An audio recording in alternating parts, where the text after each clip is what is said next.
దేవుని కృప వలన, దేవుని ప్రేమ వలన, ఆయన చూపిన వాత్సల్యత వలన ఇప్పుడు మనం అందరం ఏమై ఉన్నామండి? జక్కీ ఏమై ఉన్నాడండి? వెలిగై ఉన్నాడు. అతని అన్న పాపం అంతా కూడా పోయింది, తీసివేయబడింది. దేనికి తీసివేయబడింది? పాపాన్ని ఒప్పుకున్నాడు, పాపాన్ని ఒప్పుకున్నాడు, విడిచిపెట్టాడు. ప్రభువా చూడండి, ఇప్పుడు మన సందర్భానికి వెళ్దాం. ఇంకా కింద చూస్తే మనకి మీకు అందరికీ తెలుసండి, మనకి సమయం లేదు కాబట్టి మనం ఆ సందర్భాన్ని మనం ఇంకా కంటిన్యూషన్ చేయలేకపోతున్నాము. ఈ మాట చూసుకొని మనం ముందుకు వెళ్దాం. యేసు ఆ చోటుకు వచ్చి 5వ వచనం, యేసు ఆ చోటుకు వచ్చినప్పుడు కన్నులెత్తి చూసి జక్కయ్య త్వరగా దిగుము, నేడు నేను నీ ఇంట. అతను త్వరగా దిగి సంతోషంతో ఆయనను ఆయన చేర్చుకున్న తర్వాత జక్కయ్య చేసిన పని అంతా మనకి తెలుసు. జక్కయ్య ఏం చేశాడో మనం అందరికి కూడా సుపరిచితమే. కాబట్టి ప్రియులారా, జక్కయ్య జీవితం, తప్పుపోయిన కుమారుడు చూసినట్లయితే తండ్రిని వ్యతిరేకించి ఆస్తి అంతా తీసుకొని దూర ప్రాంతానికి వెళ్ళిపోయాడు. తప్పు తెలుసుకున్నాడు, తండ్రి దగ్గరికి వస్తున్న సమయంలో తండ్రి కుమారుని చూసి పరుగున వెళ్ళి పరిగెత్తుకొని వెళ్ళి ఆ కుమారుడు ఎలాగుంటాడండి?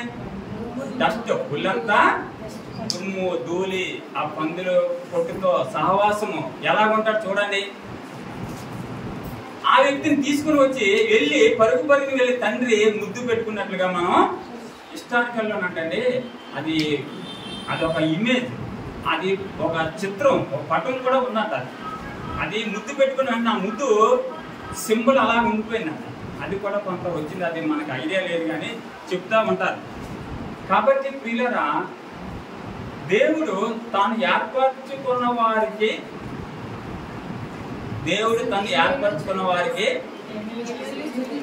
ఏమి చేయను అవి కంటికి కనబడవు, చెవికి వినబడవు, హృదయానికి. కాబట్టి ప్రియులారా, జక్కయ్యని పరిశుద్ధుడిగా చేశాడు, జక్కయ్యలో ఉన్న పాపాన్ని తీసివేశాడు. ఆ సందర్భం కూడా చూడండి. 2వ తిమోతి రాసిన పత్రిక 1వ అధ్యాయం 9-10 వచనాలు.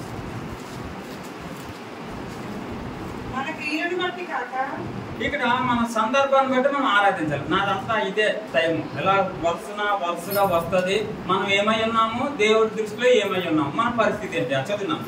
మన క్రియలను బట్టి కాక తన స్వకీయ సంకల్పమును బట్టి అనాది కాలంలోనే క్రీస్తు యేసునందు మనకు అనుగ్రహింపబడినది, క్రీస్తు యేసును మన రక్షకుని ప్రత్యక్షత వలన బయలుపరచబడినది, తన కృపను బట్టి మనల్ని రక్షించి పరిశుద్ధమైన పిలుపుతో ఆయన మనలను పిలిచారు. పిలుపు, జక్కయ్యని పిలుచుకున్న దేవుడు. పిలుపు అంటే దీని గురించి 2 మాటలు జనరల్ గా చూద్దాం. పెళ్లి పిలుపు, వివాహ ఆహ్వానం, బర్త్డే పిలుపు, ఇంకా అనేకమైన పిలుపులు వస్తాయి. సిద్ధం, ఈ మధ్య కాలంలో మనకు జరిగిన పిలుపు ఏంటంటే సిద్ధం. సిద్ధపాటే సిద్ధపాటే. ఆ సిద్ధం అన్న పిలుపులో ఒక ఇన్సిడెంట్ అండి. నేను వెళ్ళాను పిలుపు, పిలవని పేరెంట్ అంటాం కదండి, కానీ చూసేయాలని ఆతృత, ఆశ. ఎవరినండి? సామాన్యమైన వ్యక్తిని, ఒక మనల్ని పరిపాలించే నాయకుడిని. ఆ సిద్ధమనే సభ తర్వాత ఈ యొక్క ఎన్నికల విధానంలో మరలా ఎన్నికల ప్రచారానికి వచ్చాడు. అక్కడ కూడా సభలో తండోపతండాలుగా వస్తూనే ఉన్నారు, పోతూనే. అందులో నేను ఉన్నాను, మా మిస్సెస్ గారు కూడా ఉన్నారండి. ఆవిడ ఇలా చూసేస్తుంది. వాడు చూస్తే ఏసీ కారులో ఉన్నాడు, అద్దాలు క్లోజ్, ఇలా చూసేస్తున్నాడు. వెతకపోయిన తీగ కాలికి.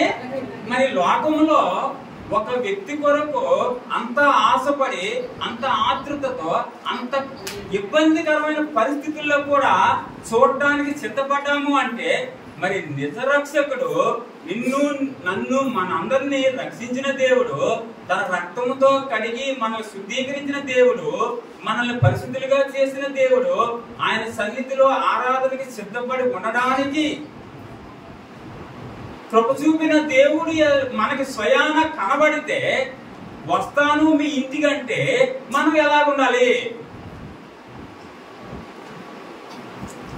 ఈ తలంపు నిజంగా అది నాకు గుర్తుకొచ్చింది రాత్రి వాక్యం చదువుతూ ఉంటే ఆ సంఘటన. అందులో నేను ఉన్నాను, నాకు చెంపలు కారిపోతున్నాయి. ఒక పక్కనే ఆవిడ అంటుంటది, ఏంటి ఆయన కొంచెం బాగలేదు, కొంచెం నీడగా ఉంటుంది అని. వీళ్ళారా, లోకం మనకి శాశ్వతము,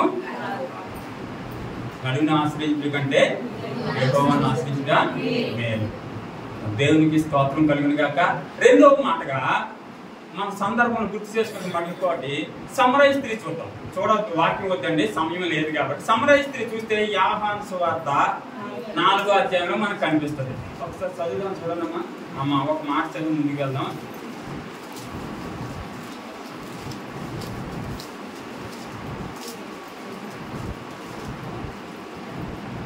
చదువుతాం. యోహాను సువార్త 4వ అధ్యాయము 4వ వచనం. ఆయన సమరయ మార్గం వెళ్ళవలసి వచ్చెను కనుక ఏంటో తల్లి ఆలోచిస్తున్నారు, చదువుతున్నారని ఆలోచించావా? ఓకే బాబు, చదువు మళ్ళా చదువమ్మా. 4:4 ఆయన సమరయ మార్గం వెళ్ళవలసి వచ్చెను కనుక యాకోబు తన కుమారుడైన యోసేపుకి ఇచ్చిన భూమి దగ్గర ఉన్న సమరయలోని సుకారని ఒక ఊరికి వచ్చెను. అక్కడ యాకోబు బావి ఉండేను కనుక యేసు ప్రయాణం వలన అలసిన రీతిని ఆ బావి వద్ద కూర్చున్నాను. అప్పటికి ఇంచుమించు 12 మధ్యాహ్న సమయం. ఏ సమయం అంటే మధ్యాహ్న సమయంలో. ఇక్కడ చూస్తే రెండవ తలంపు సమరయ స్త్రీ. సమరయ ఇది కూడా ఎవరి చిత్తమై ఉందంటే దేవుని చిత్తమై ఉంది. ఎందుకు దేవుని చిత్తమై ఉందంటే సమరయ స్త్రీని మార్చాలి. సమరయ స్త్రీ స్థితి మనకు తెలుసు, ఆవిడ ఎటువంటిదో మనకు తెలుసు, ఆమెకి ఎంతమంది పెనిమిట్లు ఉన్నారో మనకు తెలుసు, యేసు ప్రభువు ఏం చెప్పిందో మనకు తెలుసు. తరువాత ఆ జీవ జలములు అక్కడ ఉన్నటువంటి బావిలో నీరు తాగితే మరలా తిరిగి తప్పుకుంటావు, నేనిచ్చిన నీళ్లు తాగితే ఏనాడు నీకు తప్పిక ఉండదని చెప్పిన దేవుడు అక్కడ తండ్రి చిత్తము నెరవేరింది. సమరయ అన్న గ్రామము అన్న పట్టణము మార్పు. ఒకప్పుడు సమరయ చెప్పించబడినటువంటి ప్రాంతం. తర్వాత సమరయ ఇంకో మాట ఉన్నది, విడువబడిన ప్రాంతం, దూషించబడిన. ఎందుకు అంటే ఇది ఒక చిన్న హిస్టరీ మాట, అలా ఒకదానికి ఒకటి వస్తూ ఉంటుంది. ఇజ్రాయెల్ దేశంలో మొట్టమొదట ఒకే ఏలుబడి కింద ఉండేది. అబ్రహాం నుంచి యెహోషువ వరకు ఒకే ఏలుబడిలో ఉండేది. ఒకే ఏలుబడిలో ఉండేది. తరువాత రెండోది సొలొమోను కుమారుడు రెహబాము ఏలుబడిలో 2 ప్రాంతాలుగా విడిపోయింది. మూడోది కొత్త నిబంధన వచ్చేటప్పటికి అదే ఇజ్రాయెల్ దేశం 3 భాగాలుగా అయిపోయింది. ప్రియులారా, ఇది చదవడానికి సమయం లేదు, అంత గ్రాహ్యం కూడా నాకు లేదు కాబట్టి జస్ట్ రిఫరెన్స్ చూసాను. ఎప్పుడో ఒకప్పుడు దేవుడు తలనుకుంటే అవి చదివి దాని మీద మంచి పట్టు సాధించాలని నా ఆశ కోరిక. అవి చూస్తే రాసుకోండి. మొదటి రాజుల గ్రంథము 16వ అధ్యాయము 6వ వచనంలో మనకు ఒక మాట ఉంటుంది. అలాగే 2వ రాజుల గ్రంథము 17వ అధ్యాయము 26లో ఉంటాయి. దాని గురించి రాజుల గ్రంథమే. ఈ సమరయ 3 మాటలు మనం చూసాం. గలిలియా, సమరయ, యూదా. గలిలియా, ఈ 3 కొత్త నిబంధన వచ్చిన 3 రాజ్యాలుగా. వీటి యూదా వారికి సమరయులకి పడదు. ఆ సమరయ స్త్రీయే దేవుడు ఏర్పాటు చేసుకున్నాడు.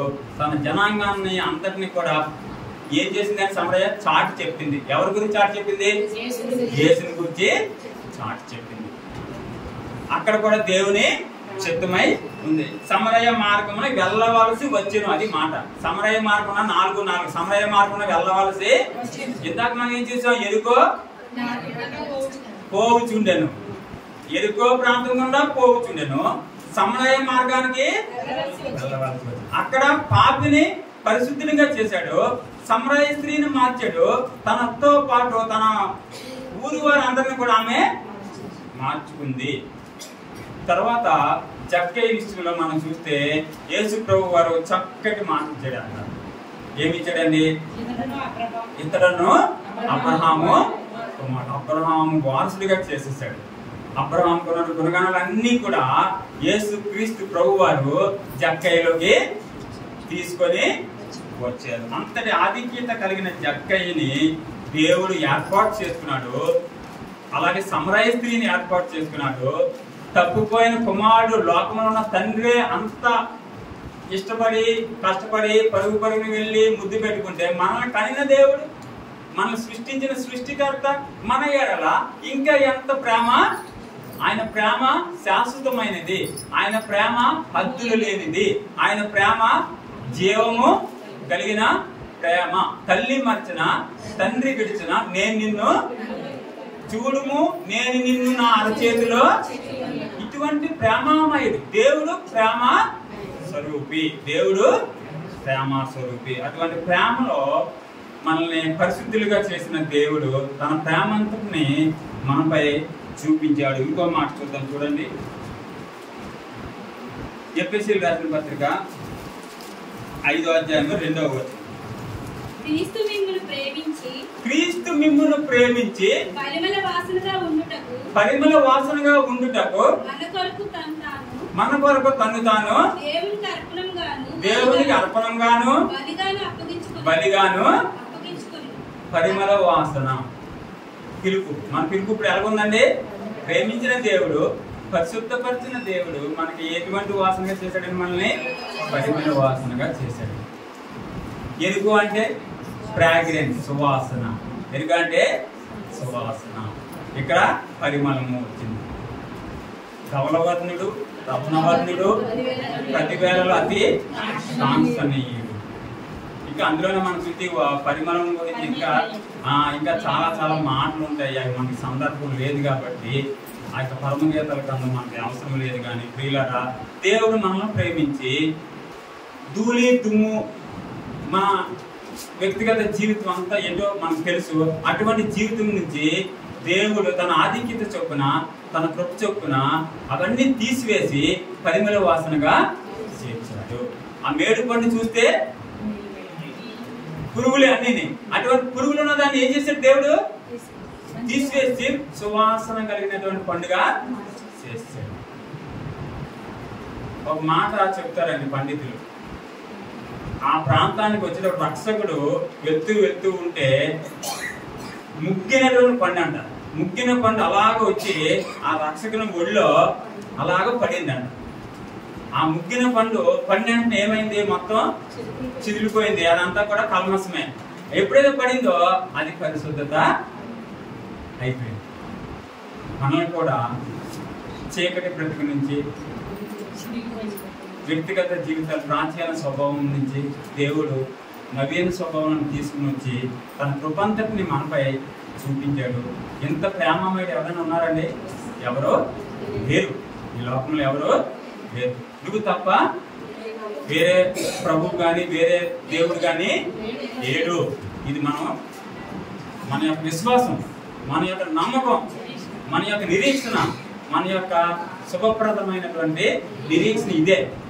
కాబట్టి తర్వాత మాట చూసినట్లయితే మనకి పేతురు రాసిన మొదటి పత్రిక 3వ అధ్యాయము 9వ వచనం. ఆశీర్వాదములకు వారసులవుటకు మీరు పిలువబడుతురు కనుక. చాలు తల్లి. ఆశీర్వాదమునకు వారసులకు మీరు నిత్య ఆశీర్వాదానికి వారసులుగా చేశారు. తన మహిమకు వారసులుగా చేశాడు. ఆశీర్వాదాలు 3 మాటలు చూసుకొని మనం ముగించుకుందామండి. మొట్టమొదటిగా ఎబ్రీ రాసిన పత్రిక 5వ అధ్యాయము 9వ వచనం.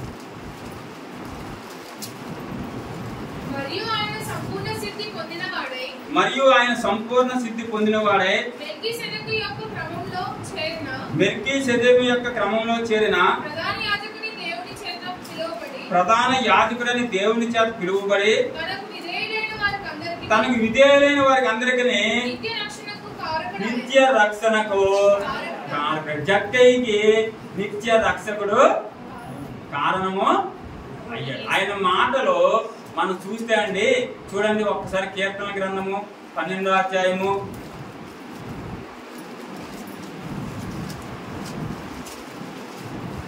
కీర్తనలు 12 6వ వచనమా?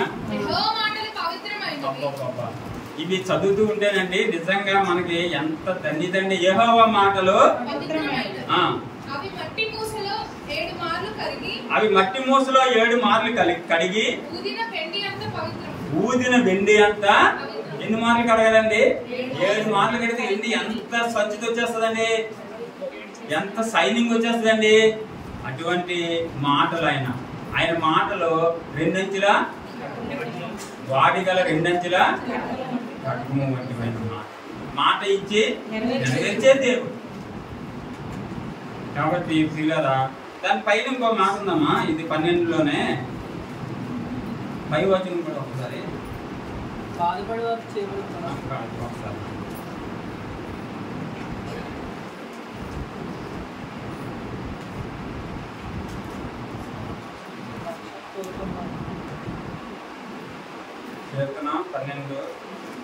12 నేను చదివాం పాప. 12 6వ వచనం అమ్మా.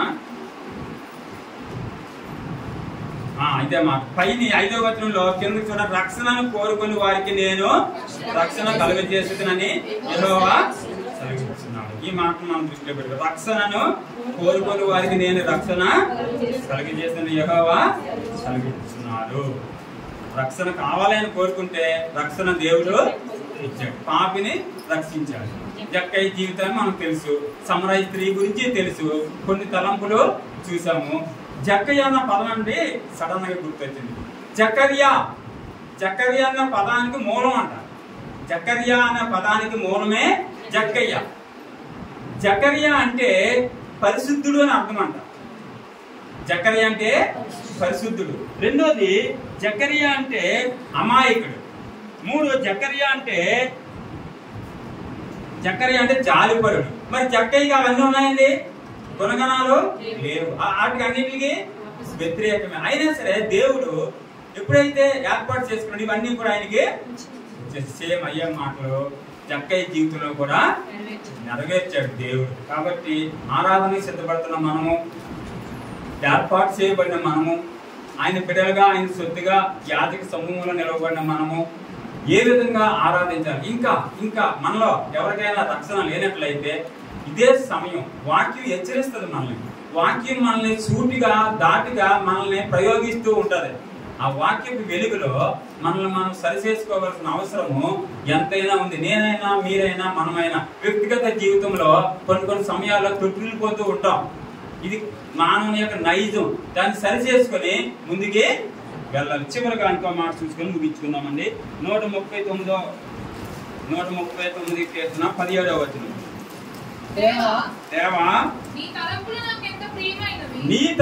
నాకు ఎంత ప్రియమైనవి, వాటి మొత్తం ఎంత గొప్పది, వాటిని లెక్కించిన అనుకుంటున్నా అవి ఇసుక కంటెను లెక్కకు. ఆయన తలంపులు వేరు,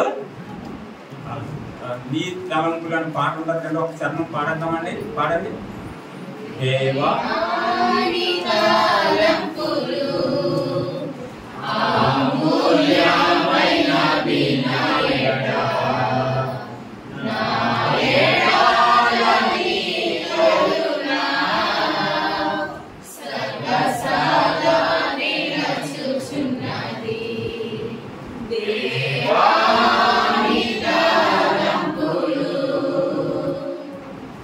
అటువంటి దయా ప్రేమ కరుణ చూపించిన దేవుని ఎందుకు మనమందరము కూడా మనం మరి ఒకసారి మన సజీవ యాగముగా మన స్తుతులను, మన యాగాన్ని, మన యొక్క అర్పణలను, మన యొక్క ఆరాధనను ఆయనకు మనము అర్పిద్దాం. స్తుతులకు పాత్రుడు, ఆరాధనకు యోగ్యుడు యేసు వైపే చూద్దాము. రండి నమస్కారం చేసి సాగిలపడతాము. మన సృష్టించే యెహోవా సన్నిధిని నాకు ఇష్టమైన మాట, తరచు వస్తూ ఉంటుంది. దేవుడు ఈ కొన్ని మాటలు తన వినికిడిలో దీవించి ఆశీర్వదించును గాక. ఆమేన్.